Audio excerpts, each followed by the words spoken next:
Efesios 6:14, lo tiene en su Biblia. Recuerda que hemos estado hablando acerca de la guerra espiritual. Hoy vamos a continuar con esta temática, pero hoy vamos a cambiar un poquito, porque ya vamos a dejar hablar un poquito acerca del mundo espiritual. Vamos a hablar de la realidad, cómo es que la vida espiritual se traduce a la realidad. No que lo demás no sea real, pero vamos a hablar de este mundo y los afanes que enfrentamos en este mundo. Y voy a pedir ahora a ustedes que hablemos acerca de el cinturón de la verdad, porque estamos hablando ahora sí de la armadura de Dios. Hay 7 elementos de la armadura de Dios, algunos dicen que son 6, pero yo agregaría la oración a la armadura de Dios, como la manera de ponerte la armadura diariamente. Efesios 6:14, lo tiene en su Biblia. Dice de esta manera: estad pues firmes, ceñidos vuestros lomos con la verdad. Amén. ¿Sabe usted cuáles son nuestros lomos? La cintura. ¿Han visto que hay gente que, por ejemplo, se pone un cinturón, una faja para cargar cosas pesadas? De hecho, ceñirse implica de fortalecer la cintura y protegerla a la vez. Vamos a hacer una oración y luego continuaremos hablando acerca de esto. Dios, gracias esta mañana por tu palabra. Gracias porque tú nos has enseñado cosas grandes en estos últimos 4 meses prácticamente, Señor, que hemos estado hablando de estos temas. Y hoy yo te pido que sigamos adelante hablando ahora de la verdad. Que la verdad, Señor, no solamente sea un concepto teológico, sino que sea un estilo de vida en cada uno de nosotros. Te lo pido en el nombre de Jesús, Señor. Amén. Vamos a hablar acerca de la verdad, pero quiero contarle una historia. La historia se llama La tienda de la verdad. El hombre caminaba paseando por aquellas pequeñas callecitas de una ciudad provinciana. Tenía mucho tiempo de sobra, así que se detenía algunos instantes en cada vidriera, en cada negocio, en cada plaza. Y al dar la vuelta en una esquina, se encontró de pronto frente a un modesto local cuya marquesina estaba en blanco. Intrigado se acercó a la vidriera para poder mirar dentro del oscuro escaparate. En el interior solamente se veía un atril que sostenía un cartelito escrito a mano que anunciaba: tienda de la verdad. El hombre estaba sorprendido. Pensó que era un nombre de fantasía, pero no pudo imaginar qué vendían en su interior. Se acercó a la señorita que estaba en el primer mostrador y le dijo: perdón, ¿es esta la tienda de la verdad? Sí, señor. ¿Qué verdad está buscando? ¿Verdad parcial? ¿Verdad relativa? ¿Verdad estadística? ¿Verdad completa? Así que aquí vendían la verdad, pensó el hombre. Nunca se había imaginado que esto era posible. Llegar a un lugar y llevarse la verdad era maravilloso. Y él contestó: verdad completa, sin dudarlo. Estoy tan cansado de mentiras y de falsificaciones. No quiero más generalizaciones, no quiero más justificaciones, ni engaños, ni fraudes. Verdad plena, ratificó. Bien, señor, sígame. La señorita lo acompañó a otro sector de la tienda y señaló a un vendedor de rostro adusto y le dijo: el señor lo va a atender. El vendedor se acercó y esperó que el hombre hablara. Vengo a comprar la verdad completa. Pero señor, ¿sabe usted el precio? No. ¿Cuál es? Contestó. En realidad él sabía que estaba dispuesto a pagar lo que fuera por toda la verdad. Si usted se la lleva, dijo el vendedor, el precio es que nunca más podrá estar en paz. Un frío corrió por la espalda del hombre. Nunca se había imaginado que el precio fuera tan grande. Y entonces contestó, dudando: gracias, disculpe, balbució. Se dio vuelta y salió del negocio mirando el piso. Se sintió un poco triste al darse cuenta de que todavía no estaba preparado para la verdad absoluta, de que todavía necesitaba algunas mentiras donde encontrar descanso, algunos mitos, algunas idealizaciones en los cuales refugiarse, algunas justificaciones, y pensó, quizá más adelante. Ahora, quiero hacerles una pregunta. ¿Qué es la verdad? Cuando Jesucristo estuvo frente a Pilatos, cuando fue llevado allí para ser juzgado por las autoridades, y Pilatos era el gobernador de la provincia de Judea, de aquella región, le hizo esta pregunta: ¿qué es la verdad? De hecho, él consideró que no había respuesta a su pregunta. Así que hace la pregunta, le da la espalda a Jesucristo y acto seguido viene esa historia, ese relato que ha traspasado los siglos. ¿A quién quieren que les entregue? ¿A Barrabás o a Jesucristo? Y la gente escoge a Jesucristo. Él acto seguido se lava las manos y le da la espalda a Jesucristo. Porque su filosofía pagana, romana, le impedía reconocer que existe una definición al concepto de la verdad. Hoy se dice, hay un dicho muy conocido, que nada es verdad, nada es mentira, todo depende del color del cristal con que se mira. ¿Alguno de ustedes lo ha conocido? Hoy se dice, cada quien tiene su verdad. Tú tienes tu verdad, yo tengo la mía, así que vamos a respetarnos y vamos a evitarnos pleitos. Lo cierto es que hay una verdad absoluta. Significa no decir mentiras, ser transparente, ser puro, ser íntegro, ser honesto, decir lo que pensamos. En primer lugar, quiero hablar de la verdad como un concepto absoluto. Quiero decirle a usted que cuando el apóstol Pablo dice, cíñanse con la verdad, ceñidos vuestros lomos con la verdad, el apóstol Pablo lo que está diciendo es, fortalécete con la verdad. Se los he dicho, así como aquella persona que carga peso, pone una faja alrededor de sus lomos, de su cintura, para que no le dañen los órganos, para que no le salga una hernia. El cristiano debe ceñirse la verdad alrededor de su cintura espiritual, porque de ahí viene la fortaleza. La verdad es nuestra fortaleza. La mentira es nuestra debilidad. Hay muchos cristianos muy débiles porque no se han ceñido la verdad en sus lomos, en su cintura. ¿Y sabe usted por qué no se lo han ceñido? Básicamente por falta de obediencia. Mire, esta semana hemos visitado gente que ha simpatizado con la iglesia, gente que se ha acercado a la iglesia y que luego por cualquier causa se ha alejado. Los hemos visitado, pero yo esperaba que esa gente estuviera aquí el día de hoy y no están. Y deje usted que me den gusto a mí, no se trata de darme gusto a mí. Ellos reconocieron que necesitan congregarse. El primer paso para empezar a solucionar sus problemas es empezar a buscar a Dios. Entonces, no los veo aquí. Digo, el problema es que falta obediencia. No nos queremos ceñir la verdad, porque si algo se debe de predicar desde el púlpito es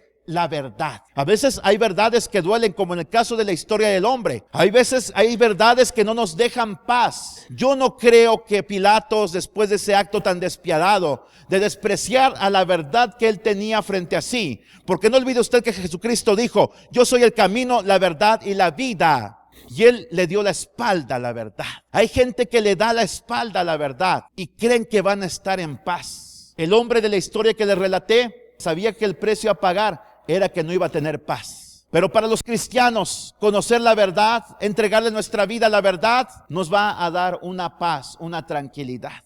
Así que tenemos que entender que la verdad es un concepto absoluto. Mire, voy a decirle varios personajes: Mahoma, Confucio, Buda, Alberto Einstein, Stephen Hawking, Carl Sagan, Galileo Galilei, Platón, Aristóteles, Sócrates. Fueron filósofos, fueron científicos que estuvieron en busca de la verdad. Algunos fueron engañados por el enemigo, como Mahoma. Fundó una religión que es una religión de odio hasta el día de hoy, donde ellos exigen respeto cuando son minoría, pero cuando son mayoría no les importa aniquilar a aquellos que no adoren a Alá. Está Stephen Hawking, que veía un documental en días pasados cómo él niega la existencia de Dios. Y él básicamente dice, miren, todo empieza en el universo. ¿Quién hizo el universo?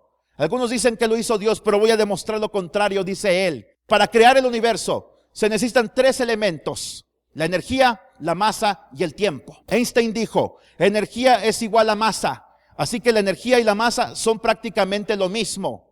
Así que nos falta el tiempo. El tiempo, ¿cuándo surgió? En el Big Bang. Surgió en una partícula que ellos le llaman microscópica, primitiva, que era prácticamente una condensación mucho más pequeña que un protón, la partícula más pequeña que ha existido. Estaba ahí condensada toda la masa que hoy conocemos, toda la energía que hoy conocemos. De pronto explota y allí se empieza a expandir toda esa masa, toda esa energía. Se empiezan a formar las galaxias, las estrellas, los soles, las lunas, los planetas, la materia.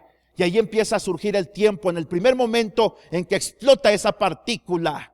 Dice, ahora volvamos atrás. ¿Cómo podemos volver atrás? Hay estrellas que se han desplomado sobre sí mismas. Estrellas gigantes han implosionado. Esa es la expresión. ¿Has visto un edificio cómo cae sobre sí mismo cuando lo hacen explotar?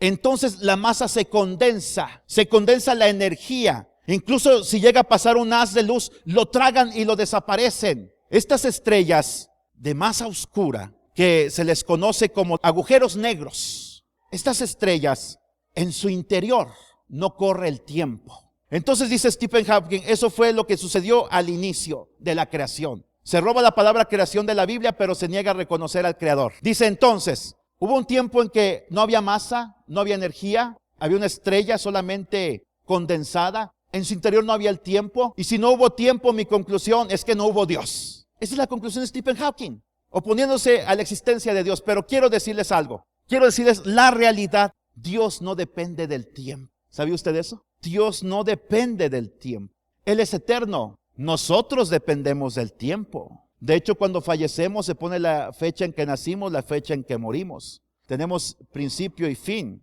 Pero recuerdan ustedes cuando entonamos el canto de Santo, Santo, quién fue, quién es y quién vendrá. No dice quién será. Nosotros fuimos, somos y seremos. Pero Dios no tiene ni principio ni fin. ¿Quién fue? Pero no dijo quién inició en algún momento su existencia. ¿Quién es? Nos lleva a Éxodo 3:15. Yo soy el que soy. Yo soy el que fui, el que soy y el que existiré por toda la eternidad.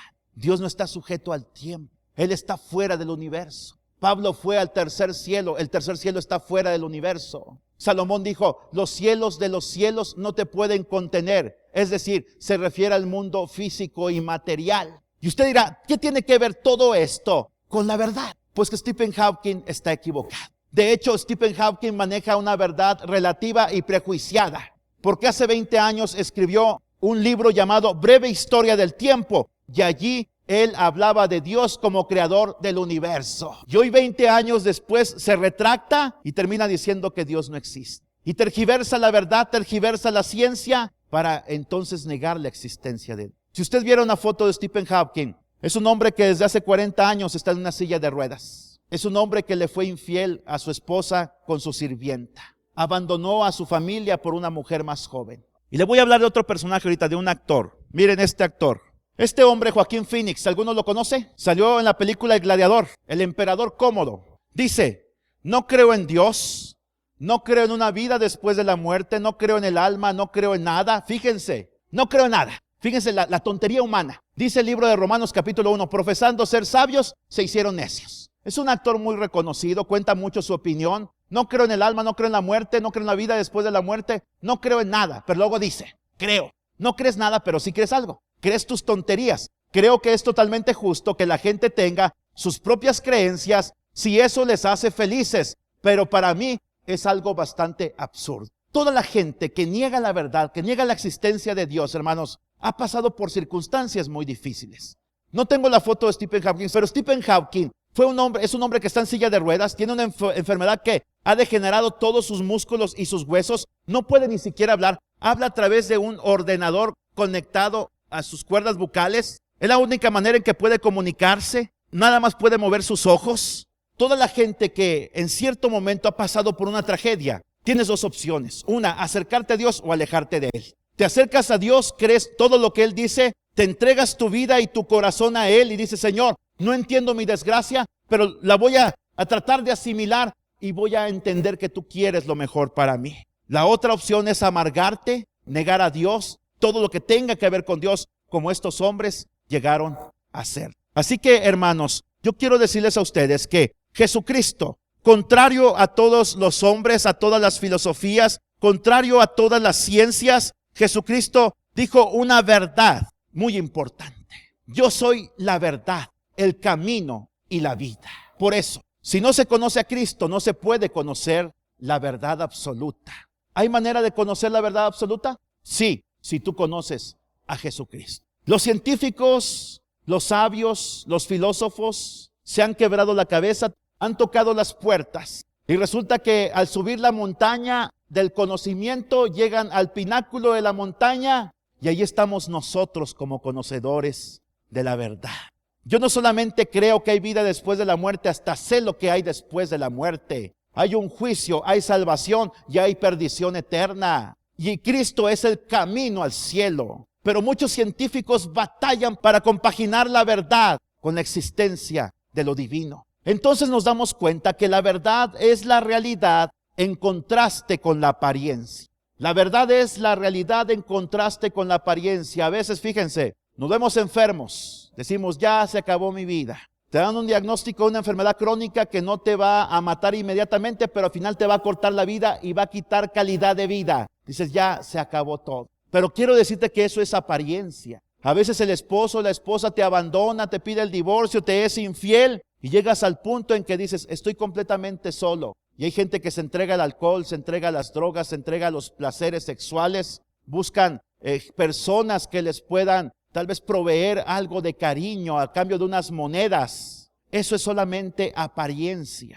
Hay jóvenes que dicen, yo tengo muchos años por delante, así que esta noche me voy de parranda con mis amigos, vamos a jugar a rancones, tomamos alcohol, de pronto chocan, da volteretas el auto, pierden la vida. Todo era apariencia.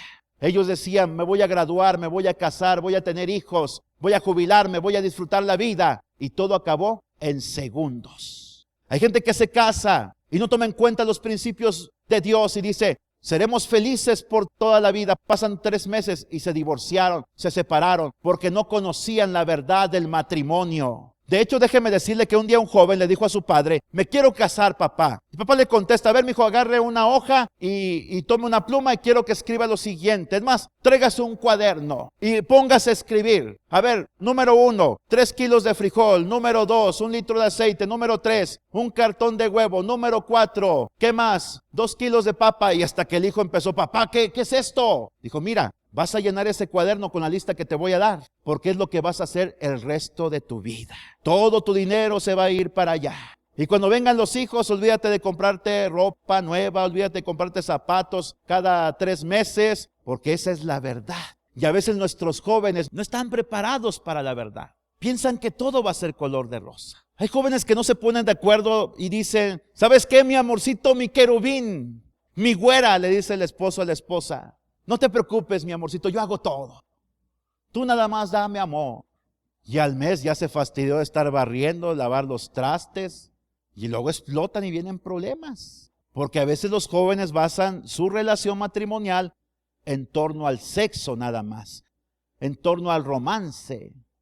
Pero hay responsabilidades. Hay que trabajar. Hay que proveer. La mujer se tiene que sujetar. El hombre no debe ser machista ni la mujer feminista. Tienen que sujetarse en el temor del Señor el uno al otro. Y son verdades que a veces no estamos dispuestos a reconocer ni aplicar a nuestra vida. Así que la verdad es la realidad en contraste con la apariencia. ¿Qué es la realidad? Para algunos es lo que vemos. Lo dije. La enfermedad, el cariño, el romance. Pero en la Biblia todo lo que nuestros sentidos perciben es solamente apariencia. Y las cosas que no se ven son más reales que las que se ven. La semana pasada les hablé de Eliseo. Cuando lo rodearon los sirios, salió el criado de Eliseo, vio que gente de a caballo, ejércitos que lo rodeaban, que querían matar a Eliseo. Eliseo hizo una oración, Señor, abre sus ojos espirituales. Le abre los ojos espirituales. ¿Y qué es lo que sucede entonces? Ve gente de a caballo en la montaña, carros de fuego. Eran ángeles que estaban para su protección. Mire, Jesucristo murió en la cruz del Calvario. Satanás pensó que al matarlo todo se iba a acabar. Pero ¿cuál fue la verdad? Que Cristo al morir murió por nuestros pecados. Al resucitar al tercer día, venció la muerte, venció el pecado, venció la enfermedad, venció a Satanás, venció a los demonios. 5 cosas. Esa es la verdad. Esa es la realidad. Ahora quiero seguir adelante. Las cosas que no se ven son más reales que las que se ven. Quiero decirles una cosa que a mí alguien me enseñó hace unos meses. Usted ve sillas vacías, pero la realidad va más allá de esto de sillas vacías. La realidad es que nosotros nos esforzamos esta semana por que hubieran menos sillas vacías. Esa es la realidad. Ustedes tal vez no vieron el trabajo de nosotros, y no digo mío, porque fuimos un equipo los que lo hicimos esta semana.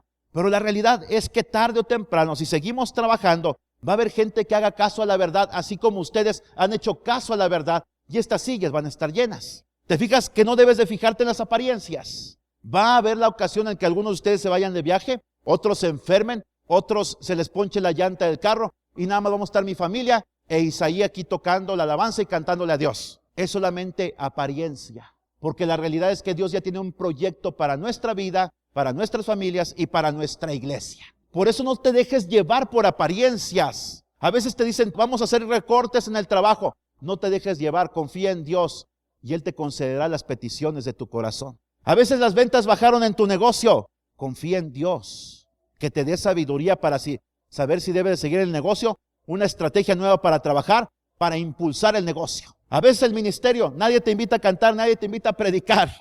Esa es la apariencia. La realidad es que ponte a estudiar más la Biblia, ponte a orar más, ponte a ayunar, para que Dios reenfoque tu ministerio y en su momento Dios te va a levantar. Hay que luchar contra la apariencia, porque la apariencia trata de aniquilarnos. Mira, nosotros vemos muerte, Jesucristo da vida. Juan 5:24, el que escucha mis palabras tiene vida eterna y no vendrá a condenación, mas ha pasado de muerte a vida. Tú dirás, Señor, me dio diabetes, Señor, tengo cáncer y tengo hipertensión, Señor, sufrí un ataque al corazón y apenas me estoy recuperando. Pero ¿qué dice Jesucristo? El que escucha mis palabras y cree el que me envió, tiene vida eterna. Aunque nuestro cuerpo está muriendo cada día, nuestra alma se está rejuveneciendo. Algunos ya tenemos 37 años, ya nos sentimos viejos. Otros tienen 40, otros 50, no importa la edad que tengas. Dice la Biblia que un día veremos a Jesús cara a cara y seremos como Él es. No que seremos físicamente exactamente como Él es, pero imagínate, Jesucristo, ¿a qué edad partió la eternidad? 33 años. Se dice que a los 33 años es cuando el cuerpo y la mente están sincronizados y tenemos todas nuestras capacidades al máximo. Después de ahí empieza un decaimiento. Pero a los 33 años es la edad perfecta. Es la edad que vamos a tener eternamente porque tenemos vida eterna. Cuando te enfermes, consuélate con esto. Ahora, nosotros vemos pecado. Jesucristo da perdón. Juan capítulo 8, versículos 7 al 11. Quiero que veamos esto. Es la historia de esta mujer a la cual la acusaron de adulterio. Juan capítulo 8, versículo 7. La acusaron de adulterio, nunca llevaron al adúltero. Primera falla de la ley, nada más la llevaron a ella. El asunto es que querían hacer quedar mal a Jesucristo. Y ellos así pomposamente le dicen a Cristo, la ley dice que a tales mujeres las apedreamos. Y entonces Jesucristo, usted conoce la escena, se remanga su túnica, empieza a escribir en el suelo y dice una expresión que ha perdurado por los siglos. El que está libre de pecado, arroje la primera piedra. La apariencia decía que la mujer era la perversa. La realidad dice que acto seguido de decir estas palabras, ellos, acusados por sus conciencias, se empezaron a alejar uno tras otro, desde el más viejo hasta el más joven. Jesús se levanta, ya todos se fueron, las piedras están en el suelo, ve a la mujer y le dice, mujer, ¿quién te acusa? ¿Así dice la Biblia? ¿Quién te acusa? ¿Dónde están los que te acusaban? Ninguno, Señor, se han ido. Déjeme leer el texto para ser fieles a la palabra, versículo 7 y un poquito más adelante del capítulo 8. Mire, dice él, ¿dónde están los que te acusaban? ¿Ninguno te condenó? Ella dijo, ninguno, Señor. Entonces Jesús le dijo, ni yo te condeno, vete y no peques más. Y luego hay otro pasaje que no lo tengo ahorita en mente, donde hay un paralítico y luego hay un ciego. Al paralítico le dice lo mismo, vete y no peques más. Oiga, un paralítico, ¿qué pecados podría haber cometido? ¿Qué pecados podría haber cometido el paralítico? Todos estaban en el corazón.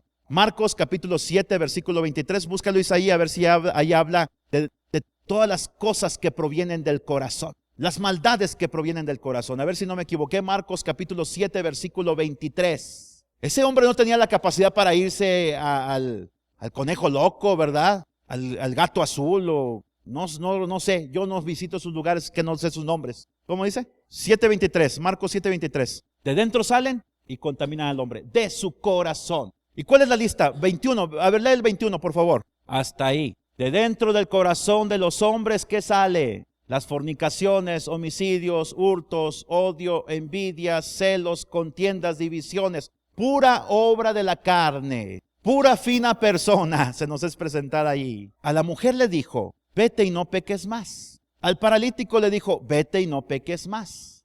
¿Qué pecados pudo haber cometido? Pues los que salen del corazón. Hay gente que es muy religiosa, pero es muy odiosa. Se le llama espíritu de fariseísmo. Debemos de quitar el espíritu de fariseísmo de nuestras mentes y nuestros corazones. Andar juzgando a todo mundo a rajatabla. A veces tenemos una metralleta para juzgar a todo mundo. Jesucristo le llamó la paja del ojo ajeno. y la viga en el ojo propio, que debemos de sacar. Ahora, a otro ciego, Jesucristo le dijo, vete y no peques más para que no te suceda algo peor. Nosotros diríamos, la adúltera es más pecadora, porque lo cierto es que sí adulteró, La adúltera es más pecadora que el ciego. ¿Pero por qué Jesucristo con el ciego fue más, pudiéramos decir, más duro? Porque Él conoce el corazón de los hombres. Él conoce nuestro corazón. Nosotros hemos pecado, Jesucristo da perdón. Qué hermosa verdad. Justificados pues por la fe, tenemos paz para con Dios por medio de Cristo Jesús. Romanos 5:1. Hay perdón. Cuando acudimos a Dios, confesamos nuestros pecados, nos arrepentimos y le decimos, Dios, yo no puedo contra este pecado, ayúdame a luchar contra el pecado. Eso es el arrepentimiento. A veces mis hijos me dicen, ya no me voy a portar mal, papá. ¿Creen que les creo? No, porque yo los conozco. A veces así somos con Dios. Yo a veces a Dios le he dicho, Dios, este pecado me encanta. Pero ¿sabes qué, Señor? Sé que es mal. Sé que no debo de cometerlo. Sé que no debo de deleitarme en Él. Ayúdame, Señor, porque no tengo fuerzas espirituales para luchar contra Él. Haz lo que tengas que hacer, Señor. Y mire, Dios me ha dado la victoria. Porque hemos sido sinceros con Dios. Porque no nos andamos por las ramas como Zaqueo. Somos tan pequeñitos delante de Dios, pero Él conoce nuestro corazón. Él conoce tu necesidad. Dios dice, deja de andarte por las ramas, deja de darle vueltas al asunto. Vamos al punto, vamos al grano.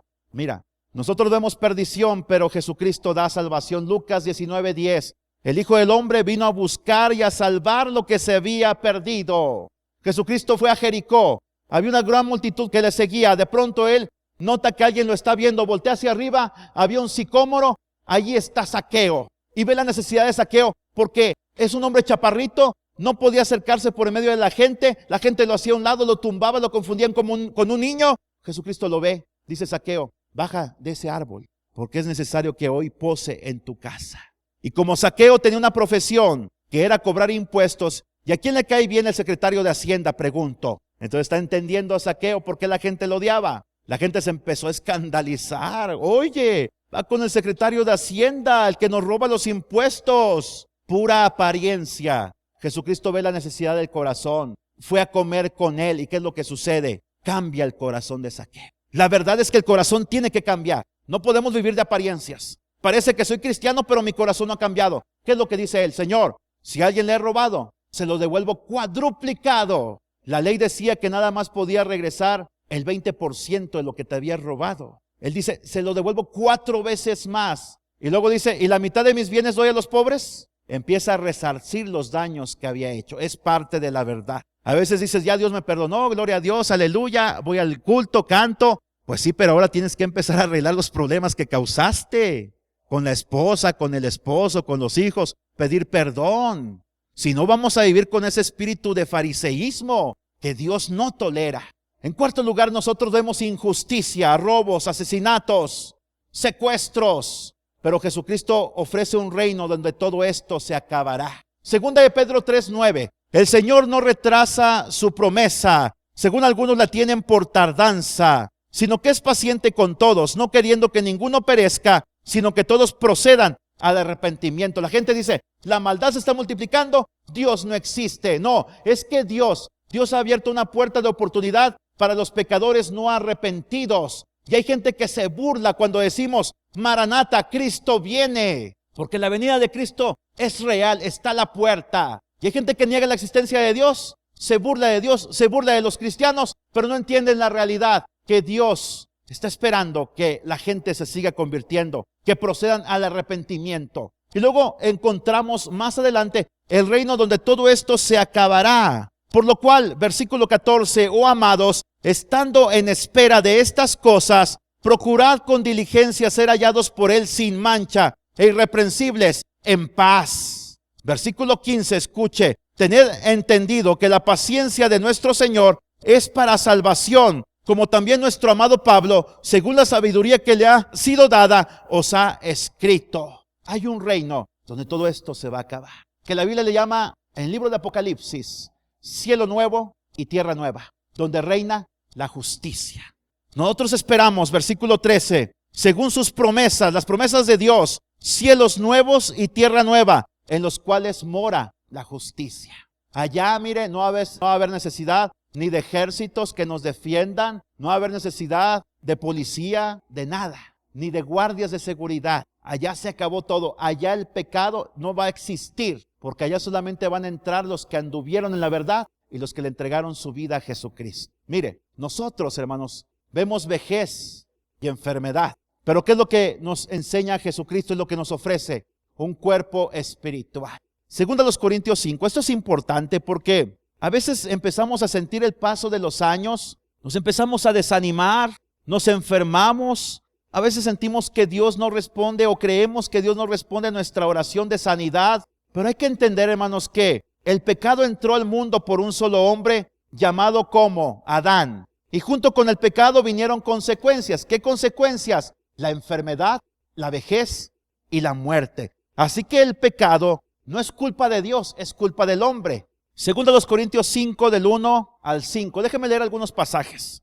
Sabemos que si nuestro cuerpo, nuestra morada terrestre, está hablando del cuerpo, ese tabernáculo se deshiciere, tenemos de Dios un edificio, una casa no hecha de manos, eterna en los cielos. Fíjese las analogías que encontramos aquí. Encontramos en primer lugar un tabernáculo, luego encontramos una casa. Está hablando en términos espirituales. El tabernáculo era llevado en el desierto y ahí se adoraba a Dios. Era transportable, pero un día se dejó de usar. Nuestros cuerpos andan en esta tierra de un lado al otro, a través de los años, a través de las circunstancias, a través de las enfermedades, a través del sufrimiento, y este cuerpo se va deshaciendo con el paso del tiempo. Es el proceso que conocemos como vejez.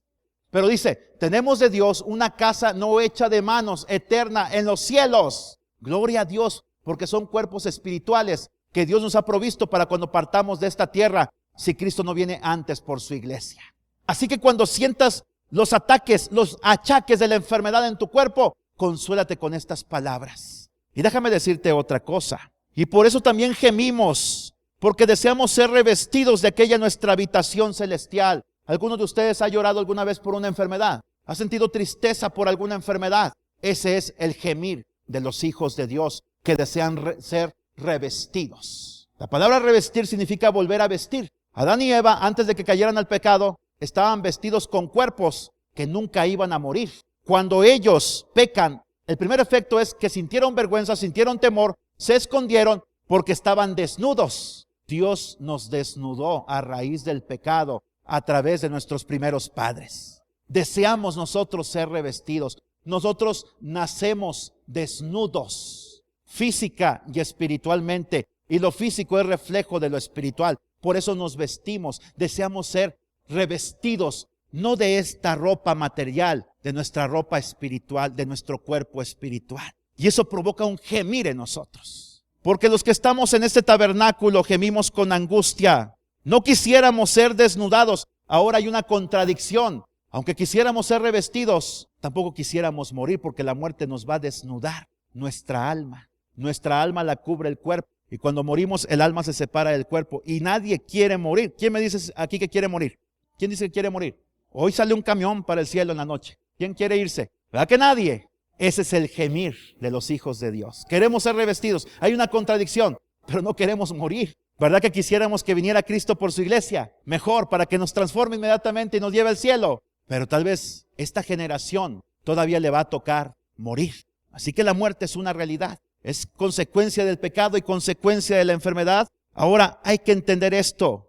Porque asimismo queremos ser revestidos para que lo mortal sea absorbido por la vida. Mas el que nos hizo para esto es el mismo Dios, quien nos ha dado las arras del Espíritu. Allá afuera hay mucha gente que no conoce a Cristo. Anda desnuda espiritualmente. Podrán traer un smoking, un vestido de fiesta, las mejores galas, el mejor maquillaje, pero están desnudos y no tienen a Cristo. A la iglesia de la Odisea, Cristo le dice, tú estás desnuda. Tenían apariencia de ricos, tenían el mejor templo de la comarca, pero estaban desnudos de Cristo. ¿De qué les servía? Nosotros tenemos una garantía de Dios, las arras del Espíritu. Cuando recibiste a Cristo en tu vida, Dios te dio el Espíritu Santo que te llena y es el que te va a dar la paz en medio de este proceso y esta contradicción de revestirnos, desnudarnos, de la muerte, de la vida eterna. El Espíritu Santo es la garantía. Así que confía en Dios, que Dios está obrando en tu vida, aunque estés enfrentando enfermedad, perdiendo tus capacidades físicas, confía en Dios. Pero sé que las capacidades van a ir decayendo y hay que refugiarnos en el Espíritu Santo. Refúgiate en las cosas espirituales. Ahora, en sexto lugar, nosotros vemos debilidad, Jesucristo da fortaleza. Joel 3:10, diga el pobre, rico soy. Diga el débil, fuerte soy. Nosotros vemos a veces debilidad, vemos pobreza. Jesucristo ve fortaleza para nosotros. Isaías 40:31, vamos a leer este pasaje que es un pasaje que se lo recomiendo, es un pasaje muy hermoso. Escuche lo que dice la palabra de Dios. Los que esperan ¿a quién? A Jehová. Tendrán nuevas fuerzas, levantarán alas como las águilas, correrán y no se cansarán, caminarán y no se fatigarán. Los muchachos se fatigan y se cansan, los jóvenes flaquean y caen. Pero los que esperan a Jehová, mire, mis hijos todo el día andan corriendo. Tarde o temprano, a veces se duermen recostados en un sillón, a veces parados, a veces en la silla mientras están comiendo, porque se fatigan y se cansan. Esa es la fortaleza física. Va a haber tiempo en que ya no tenemos fortaleza física, pero viene fortaleza espiritual. ¿Y sabes de dónde se adquiere esa fortaleza espiritual? Los que esperan a Jehová. Hay que esperar a Dios. No dicen Dios, por eso corregí. Los que esperan a Jesucristo, los que esperan su segunda venida, los que esperan confiados en la palabra de Dios, son los que a pesar de todo vamos a remontarnos como las águilas por los cielos. Hebreos capítulo 13, versículos 5 al 6, por favor. Otra realidad es que nosotros vemos hambre y pobreza. Esta semana a poco no fuimos a hacer visitas en lugares donde había mucha pobreza, hermanos. Cuando uno va ahí a esos lugares, uno dice, de veras que aquí hay una miseria. Casitas de cartón, una lucecita, así es todo lo que tienen, que ni siquiera alumbra, se tienen que colgar de la luz. Porque están en la montaña, allí llueve más fuerte que en la ciudad. Estas casas de cartón se vuelven nada, tienen que volver a edificar. Y entonces, hermanos, uno se da cuenta de que en realidad es rico comparado con esa gente. Y eso nos inspira a tener misericordia de ellos, a proveerles algo. Y lo más importante, proveerles el maná espiritual. Reunimos a un grupo de mujeres, a un grupo de niños, un grupo de adolescentes. No les llevamos nada más que la palabra de Dios, una oración por sus necesidades, por sus enfermedades. No les dimos ni un peso, ni nos lo pidieron, pero vemos la necesidad que la gente tiene de Cristo. Nosotros vemos pobreza, pero Jesucristo tiene recursos ilimitados. Escucha lo que dice, versículo 5, sean vuestras costumbres sin avaricia, contentos con lo que tenéis ahora, porque Él dijo, no te desampararé, ni te dejaré. De manera que podemos decir confiadamente, el Señor es mi ayudador, no temeré. Que tus costumbres, hermano, hermana, sean sin avaricia. Conténtate con lo que tienes. A veces tenemos una pantalla cuadrada, queremos una de plasma. Tenemos la de plasma, ahora queremos la de LED porque el vecino ya tiene la de LED. Teníamos tocacintas, ahora queremos un CD. Teníamos calculadora, ahora queremos computadora. Teníamos un celular sencillo, ahora queremos iPhone. Siempre el alma está anhelando algo mejor. Pero dice el apóstol Pablo, conténtate con lo que tienes. Si puedes adquirirlo, adelante. Y si no, conténtate. Porque hay gente que no se contenta, se mete en deudas, se mete en préstamos, se vuelven esclavos del que le presta. Pero tú confía en Dios, porque Dios tiene recursos ilimitados. Amén.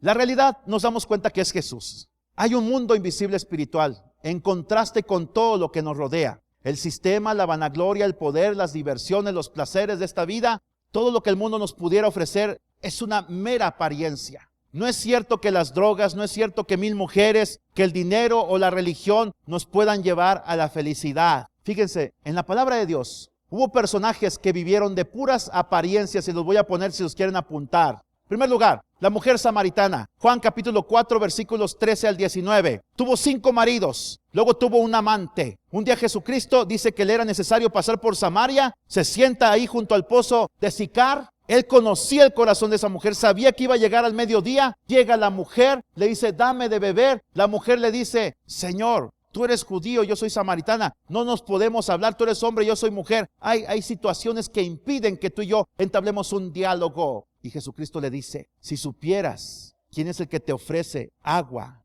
tú me dirías a mí, dame de beber. Jesucristo primero empezó hablando de una sed física y luego le lleva a la realidad, la sed espiritual. Esposo tras esposo no había encontrado contentamiento en su corazón. Luego se decepcionó y dijo, ya no me voy a casar, ahora voy a vivir en unión libre. Pero esto le acarreó una profunda desesperación, tristeza y depresión. La Biblia no lo dice. Yo a veces he pensado que esa mujer ese día se iba a quitar la vida. Por eso a Jesucristo le era necesario pasar por Samaria, como ocurrió con nosotros. Vivíamos de apariencias, pero a veces con el corazón destrozado. Y Jesucristo viene a nuestra vida momentos antes de que nuestra vida o nuestro matrimonio o nuestra salud se eche a perder o antes de que llegue la muerte. En segundo lugar, Pablo y su religiosidad. Vemos en Hechos capítulo 9, el apóstol Pablo dice, versículo 1, respirando aún amenazas. Pidió cartas para ir a perseguir a los cristianos en Damasco. En el camino se le aparece una luz, él cae. Nadie vio la luz más que él.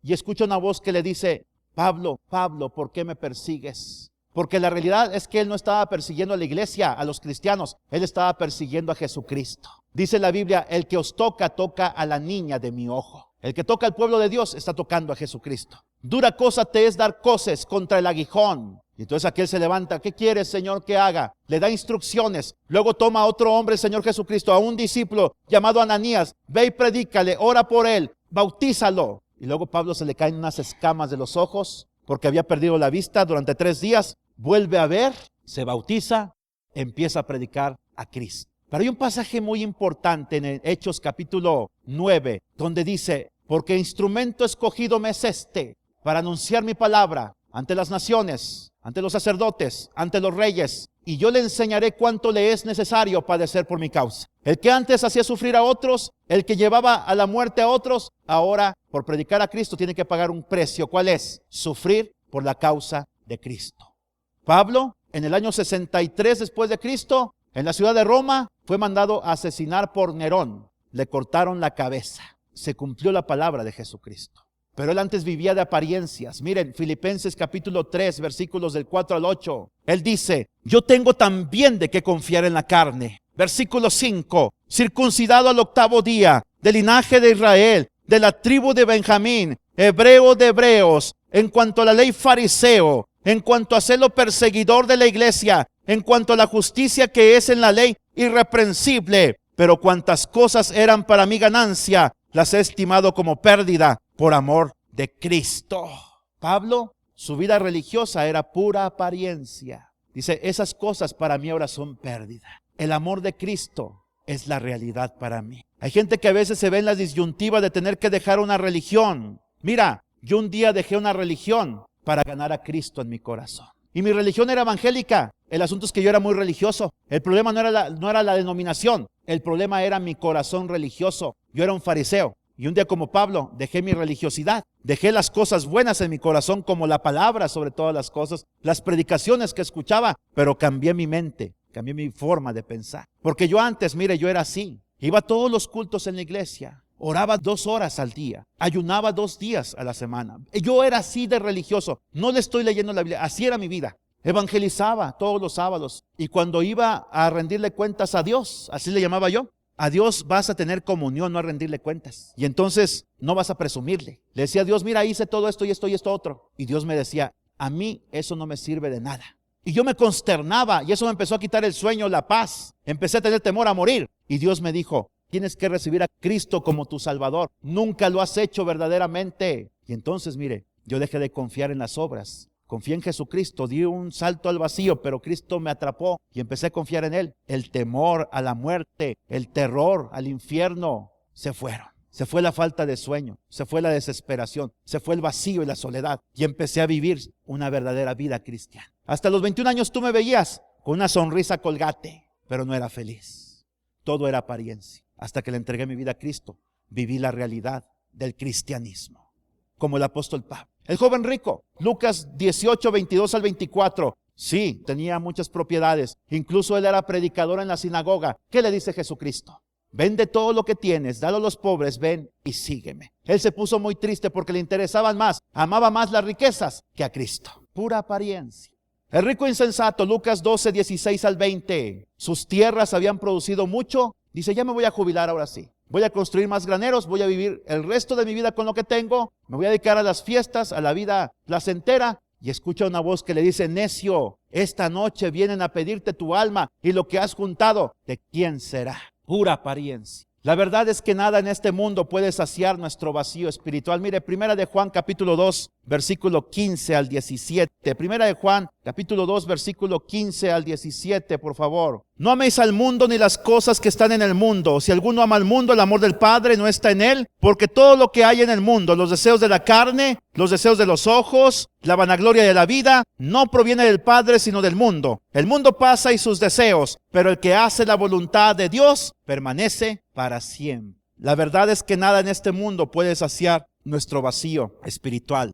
Hay tres cosas que hay en el mundo con las cuales el mundo trata de saciar su vacío espiritual. Ustedes saben que la gente ama el mundo. Mire, en primer lugar quiero mostrarle aquí todo lo que hay en el mundo. Lo ha dicho Juan. Los deseos de la carne. El cristiano es alguien que ha descubierto que la carne es débil. Amy Carmichael dijo, la naturaleza que alimentas es la que te domina. Porque tenemos dos naturalezas. Gálatas 5:25, la naturaleza carnal, que son nuestros deseos, la naturaleza espiritual, que desea buscar a Dios. ¿Cuál es la que va a prevalecer en ti? La que tú alimentes. Yo les felicito porque ustedes vienen a alimentar su naturaleza espiritual. Cuando usted se aleja de Dios, de la palabra, de la iglesia, está alimentando su naturaleza carnal. Cuando sabiendo usted que no podemos decir malas palabras, no podemos decir mentiras, no podemos decir groserías, las decimos, estamos alimentando la naturaleza carnal. La carne es débil, dijo el Señor Jesucristo, aunque el espíritu está dispuesto. Gente que dice, sí quiero ir a la iglesia, pero no puedo, porque la carne le está ganando. ¿Cuándo vas a empezar a ganar? Cuando empieces a congregarte, cuando empieces a orar verdaderamente, cuando empieces a leer la Biblia, cuando empieces a obedecer. En segundo lugar, los deseos de los ojos. Segundo los Corintios 5:7. Por fe andamos y no por vista. Ahí está la respuesta ya. Debemos entrenar nuestros ojos físicos. Mire, Job capítulo 31, versículo 1. Hay que entrenar nuestros ojos físicos porque los ojos espirituales te dicen, por fe andamos y no por vista. Pero hay unos ojos físicos. Mientras vivamos aquí, vamos a enfrentar las situaciones difíciles. ¿Cómo? Job capítulo 31, versículo 1. Escucha lo que dice. Hice pacto con mis ojos. ¿Cómo pues había yo de mirar a una virgen? ¿Qué está diciendo Job, hermano? ¿Alguien lo entiende? Bien sencillo, hermanos. Job está diciendo, yo hice un compromiso de no andar de rabo verde. Eso es lo que está diciendo. Porque luego hay gente que muy religiosa, va en su carro, pasa una muchacha y voltean a verles, y luego así, mira, o luego, cuando ya pasó de su ángulo visual, voltean a ver el espejo retrovisor. Y luego viven con tortícolis porque de tanto que voltean a ver a las muchachas. Hay que entrenar nuestros ojos espirituales, nuestros ojos físicos. Los deseos de los ojos. ¿Ves una torta así gigantesca ahí en Soriana? Cuesta 30 pesos, ya no hago de comer. Me la como esta, la compro y me la como. ¿Está bien? Al siguiente día, otra vez. Y luego pizza. Y luego carne asada. Oye, y el cuerpo se empieza a intoxicar y se empieza a enfermar porque es una sobrecarga de calorías y de grasa. Entonces tenemos que entrenar nuestros ojos. Que tus ojos no te lleven a través de los deseos. Porque todo empieza por la vista. Mire, Acán vio un manto babilónico, una pieza de oro, fue y las enterró. Y Dios les ha dicho, no van a tomar nada de Jericó. Y luego esto los llevó a un fracaso en la guerra contra la ciudad de Jai. Y luego Acán tuvo que confesar su pecado porque fue descubierto por Dios. Y finalmente mueren él, su familia y todo lo que tenían. Todo porque se dejó llevar por sus ojos.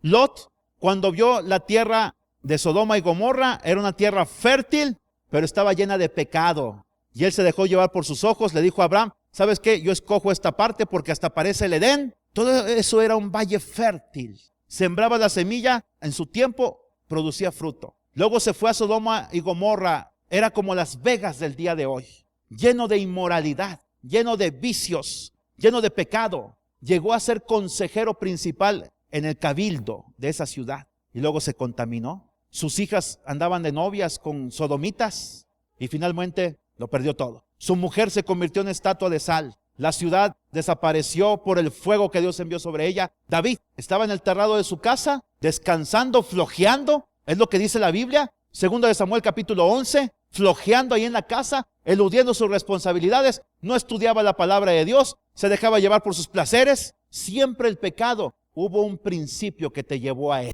Mira por el terrado de su casa. Ve la vecina que se estaba bañando en la alberca desnuda.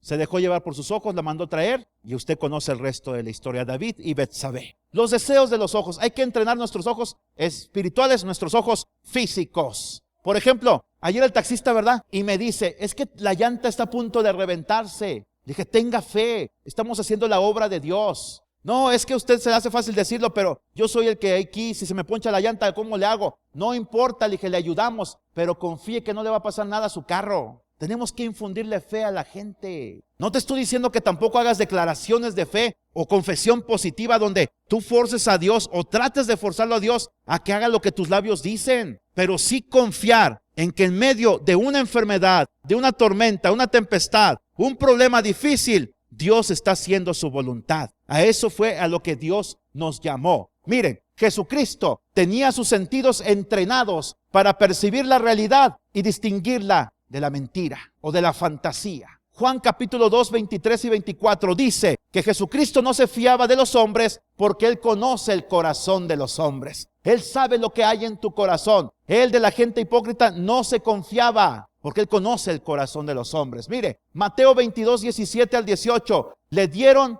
una moneda. Le dijeron, es lícito dar tributo al César. Y vamos a ver lo que dice Jesucristo aquí en esta palabra. Dinos pues, ¿qué te parece? ¿Es lícito dar tributo a César o no? Pero Jesús, conociendo la malicia de ellos, escuche, les dijo, ¿por qué me tentáis, hipócritas? Mostradme la moneda del tributo. ¿Se la mostraron? Él les dijo, ¿de quién es la imagen? ¿De César? Den al César lo que es del César, den a Dios lo que es de Dios. Es decir, paga tus impuestos al fisco, a Dios dale tus ofrendas y tus diezmos, punto. ¿Por qué me tentáis? Jeremías capítulo 17, versículo 9. De hecho, mira, con esos dos pasajes y este que te voy a mostrar, te estoy demostrando que Jesucristo es Dios. Jeremías 17, 9, escuche lo que dice. Engañoso es el corazón más que todas las cosas y perverso. ¿Quién lo conocerá? Yo, Jehová, que escudriño la mente, que pruebo el corazón, para dar a cada uno según su camino, según el fruto de sus obras.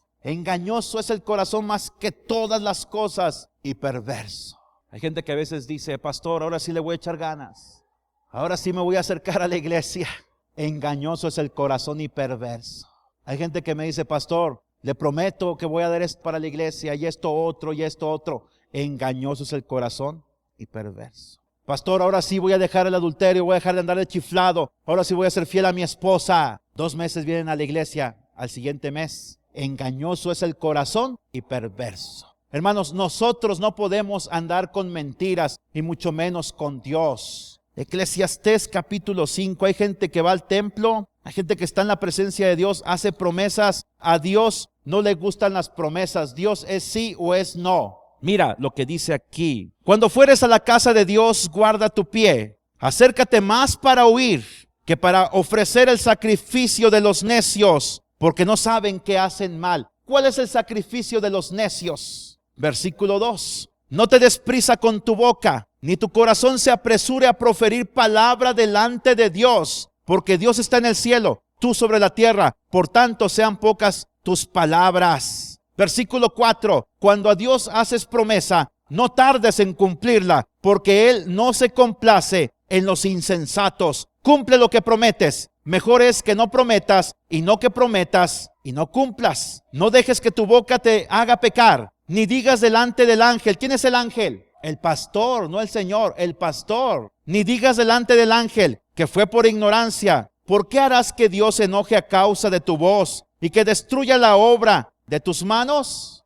¿Entendió el pasaje, hermano? Guardémonos del sacrificio de los necios. La gente que habla y habla y habla mucho y promete mucho a Dios y no hace nada. Luego dicen, ay, fue por ignorancia, fue por emoción. Por eso dice Dios, no le digas nada al pastor, no le prometas nada. No, pastor, ahora sí le echo ganas. No, pastor, ahora sí voy a diezmar. No, tú no digas nada. Mira, es mejor que cumplas y no que prometas. Mejor cumple. Tú ya sabes cuáles son tus responsabilidades. Cúmplele a Dios en primera instancia, no al hombre. Y hay otras cosas, ¿verdad?, que pudiéramos sacar en cuanto al servicio, en cuanto a la asistencia, el evangelismo. Un cristiano íntegro es que lo que dice lo cumple. Si tú estás satisfecho con tu vida espiritual de congregarte, de escuchar la palabra, adelante, hermano.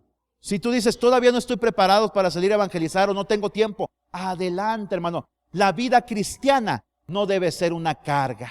A veces hablo de cosas que debemos de cumplir, pero al final de cuentas es entre tú y Dios. Y si caemos en cargas, ya se volvió fariseísmo. Los fariseos oraban 2 veces al día, ayunaban 2 veces a la semana, daban diezmo de todo lo que percibían, pero no tenían amor. ¿De qué les sirve?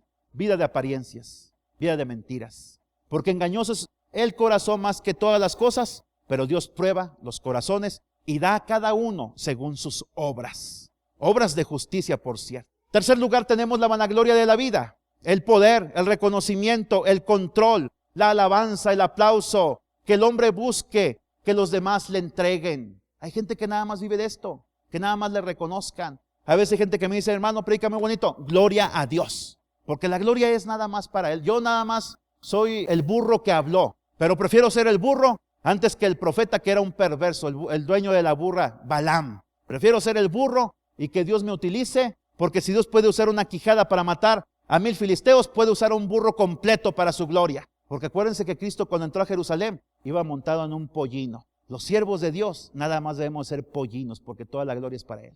No me vean a mí, hermanos, vean a Cristo. Yo, si me ven, soy un hombre lleno de errores, pero Cristo no se equivoca. Vean a Cristo siempre. Vean a su palabra, escuchen su palabra, sean obedientes a su palabra, porque todas estas cosas que hemos visto, escuche, vuelvo a hacer un resumen, una recapitulación. Los deseos de la carne, los deseos de los ojos y la vanagloria de la vida no provienen del Padre, no son cosas de Dios. Hay gente que quiere reconocimiento, que quiere controlar a los demás a través de crear rencillas, a través de mentiras. A veces ciertos líderes religiosos, llevarlos a una vida donde nada más están recalcando el pecado, la maldad, la maldad. Hay que guardar un equilibrio. Es cierto que hay pecado, pero también Cristo dijo, vete y no peques más. Eso implica un perdón a nuestros pecados. Amén, hermanos. Señor, gracias, porque con toda tu grandeza, todo tu poder, tu santidad, tu dignidad, te acuerdas de nosotros que somos tan pequeños, Señor. ¿Quiénes somos para que tengas memoria de nosotros y para que tú nos visites, Señor? Pero es porque nos amas, que nos has mostrado tu gran amor. Es porque nos amas que Cristo vino a la cruz del Calvario a morir por nosotros. Podremos ignorar, Señor, grandes misterios del universo, de la ciencia, pero somos sabios al conocer lo esencial, que tú eres real en nuestras vidas, porque nos has transformado y sigues transformando nuestra existencia. Y sabemos que como el himno dice, cuando el Señor me llame a su presencia, al dulce hogar, al cielo de esplendor, te adoraremos, Señor, cantando la grandeza de tu poder y tu bendito amor. Bendito seas, Señor Jesucristo, por morir por nosotros. Bendito seas porque tú eres el dador auténtico de la paz que los hombres han conocido y tal vez han despreciado. Pero nosotros conocemos hoy el camino, la verdad y la vida. Gracias, Señor. En tu nombre. Amén.